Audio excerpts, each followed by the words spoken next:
Hi, today I'm going to show you guys how I did this fish, and it is a dot painting.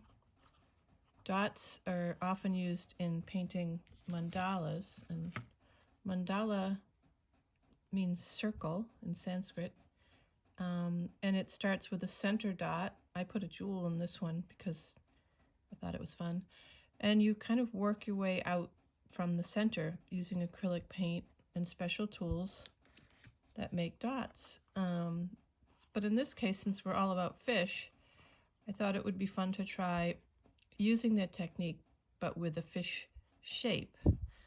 So I'm going to try to make one in this video. And what I'm going to do, I'll show you the tools. I have a chalk pencil that I am going to draw the fish with. And when this is dry, when all the paint is dry, after I usually wait overnight, you can just take a damp sponge and wash the chalk away. The tools I'm going to use are acrylic paint, and this is just craft paint.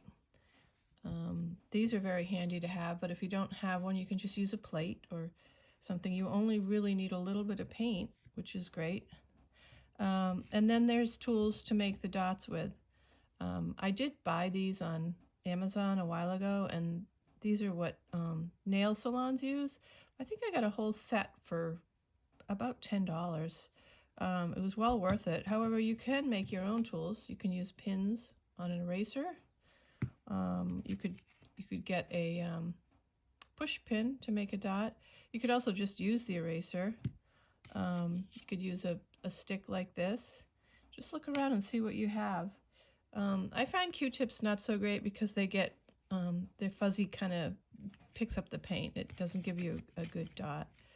So I'm just going to try to do this while you watch, and I'm going to draw the fish, and then I'm going to speed up the video.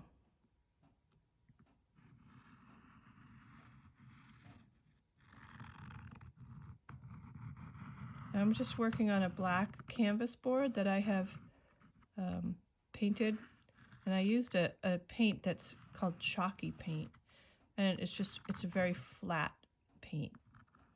So that's my simple design, and maybe I'll do this and that. And my plan is to paint all around it with the blue dots, and then in the middle I'm just going to use these sort of all in the same family paints. And the reason why I keep the bottles upside down, so the paint's always at the top, and I can see the colors.